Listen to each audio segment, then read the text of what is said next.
good having an opportunity to share information from the two of you with my Health Power audience today. We're going to be talking, I guess, below the belt. There are many ways we could say it, but we could say below the belt. Yes. Meaning GYN-related issues. And Melanie, I understand that you've done, in fact, I know that you've done quite a bit of writing for women, and often for single women, women who may or may not have children, and so forth. So and that you've also written for the New York Times, the Huffington Post, Psychology Today. So we know of your expertise, and very pleased to have you on this discussion. And I also want to say hello to Amiee, who is a women's health nurse practitioner. So now that I've introduced you both to our Health Power audience, we'll get started. Thank you. Melanie, tell me more about this survey that I understand has been done. When was it done, and what were some of the key findings? Well, it was done last year, 2016. It looked at women and how they prepare before their gynecological exam. And yes, you're right. I do write about women, and I do care about women and their reproductive health. And I found a lot of things that were pretty funny in this survey about how women prepare. For instance, women will spend, 7 out of 10 women, rather, will spend an extra 7 minutes in the bath or shower before the exam later that day. Then they will decide which kind of underwear they're going to put on. Will it be the granny panties, or maybe some lingerie they've been meaning to wear? Now, there is a little irony in there, Dr. Goodwin, in that by the time they get to the gynecologist's office later that day and they get undressed to put on their gown, they then hide that underwear, 4 out of 5 of us, so that the healthcare provider doesn't even see it. So we're spending a lot of time. We're spending a lot of time preparing for the exam, how we look, how we feel. But what we're not doing, the survey found, was preparing the right questions, was preparing to have the conversation that we need to have with our healthcare provider. And that's why this conversation is so important, because in the end, it really doesn't matter whether or not, like 4 out of 5 of us, wear our socks in the stirrups. Our healthcare provider isn't looking to see how cute our socks are. They want to make sure that we are healthy, and we want to make sure that that your audience knows that their health is up to them. I know.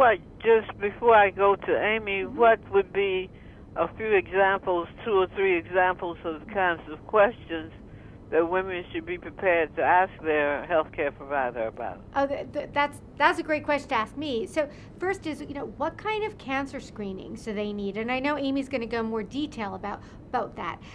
They should talk about if they're feeling any discomfort, if they know maybe something's up and they don't know if their healthcare provider will find it. They should tell their true story. And then thirdly, if they've got some family history or they've got their own history and they're seeing a new provider, they should make sure that they discuss that. And by the way, there are no stupid questions. There are no original stories. Nobody's coming up with like the brand new idea that they brought to their healthcare provider that they haven't heard before. In fact, chances are they heard it from the patient just before you. So they should prepare not only to ask the questions that make sense for them, but also to be prepared to be vulnerable, to be honest, and to tell their true story and not be shy about it. And by the way, if their healthcare provider is not providing them the answers that they need, if they feel rushed, if they feel like, it's not important, those questions, don't waste my time, maybe it's time to find a different healthcare provider. Because if we can't be honest with our healthcare provider when we're in our stirrups, well, then who can we be that honest with. And by the way, what's most important is that they come prepared with the questions that are right for them. If they go to healthywomen.org, there's all the information, like real good information. Are you giving me a web address? I am. It's healthywomen.org. Healthywomen.org, correct. Okay. That's a great, wonderful resource. Amy's going to talk about that too. Wonderful resource so that women can find the information that they need so that they can say, because part of the problem is they go to the gynecologist, they don't even know what questions to ask. When I was in my 20s, I'm in my 40s now, I hadn't even heard of HPV. Okay, let me go on to Amiee. Amiee, were there any results from the survey that gave you special cause for concern? Yes, Dr. Goodwin, there were, yes. We learned from the survey. We learned from the survey that women prepare for their gynecology annual exam. It was surprising to me as a women's health provider how they prepare. I thought they would write down questions and be prepared to find out how to prevent certain things such as cervical cancer and sexually transmitted infections, but that was not the case. They were more concerned about their outward appearance. So that's good to know as a healthcare provider, so I make sure that I ask questions pertinent to what's on your mind. What are you concerned about? Let's talk about the health screenings that are necessary today. Okay. Yes, and if it's okay, I'd like to say that we are so appreciative for the invitation to join you today and so thankful for Hologic sponsoring us so that we can talk about how to empower women to take control of their health and to feel comfortable to ask the important questions at their regular gynecology exam. Right. And Melanie, have you had personal experiences that we should know about or think about in regard to the GYN exam? Yeah, one of the responses from the survey is so me. We found out that 79% of women get into the exam room and then all of a sudden wonder, should I go to the ladies' room first? That is so me. All of a sudden I walk in and it's like, when someone says you have to go to the bathroom and all of a sudden you have to go to the bathroom. So that was, some of these survey questions were so universal. But also, again, in my 20s, I didn't know the questions to ask. I didn't even know they could ask questions. I thought, well, here's the expert. He or she should be telling me what I should know. But we can't rely on that. Look, in the end, our health is our responsibility. And yes, we rely, obviously, on our expert healthcare providers to make sure that we are tested for everything. But yet, we need to be doubly sure. And that's why we shouldn't presume that we're having the type of tests that we need to have when we have them, and we'll make sure that we are being tested for the things we have to be tested for. These are the survey questions that concerned me, because I remember when I was younger, I didn't ask those questions. I didn't even know to ask those questions.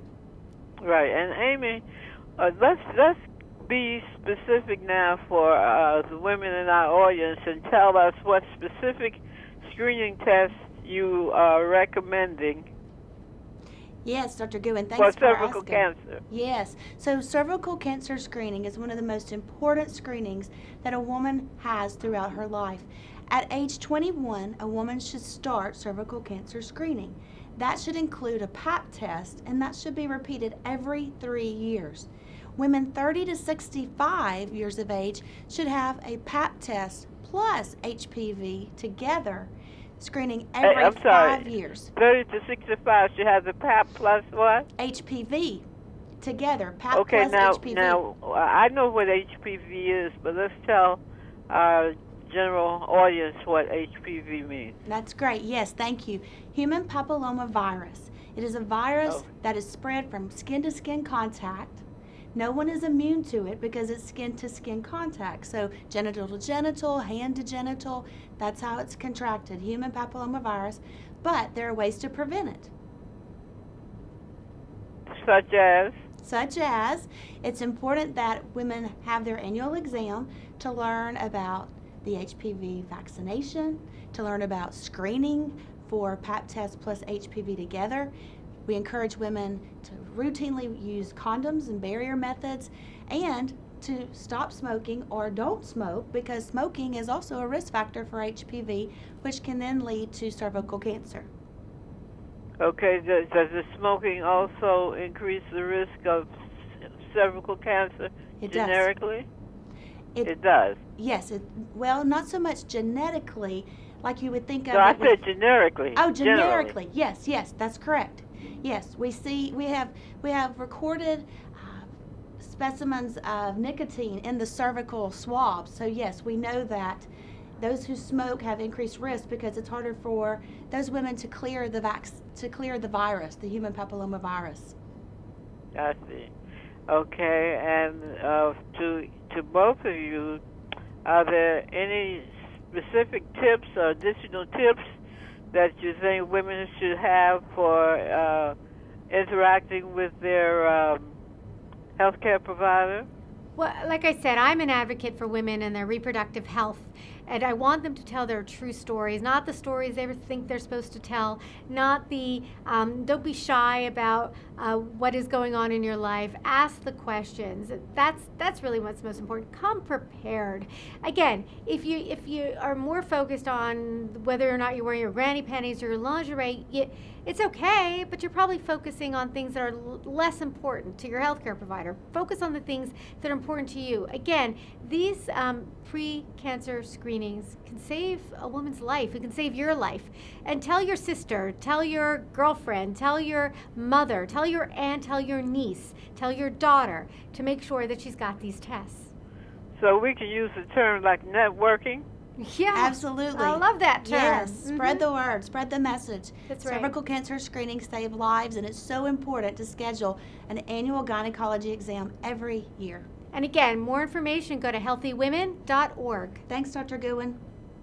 Okay, well, it was good talking with Great talking to you both too. of you, and too. I'm sure this information will be helpful for the Health Power audience. Thank you so much. Thank you. We appreciate you.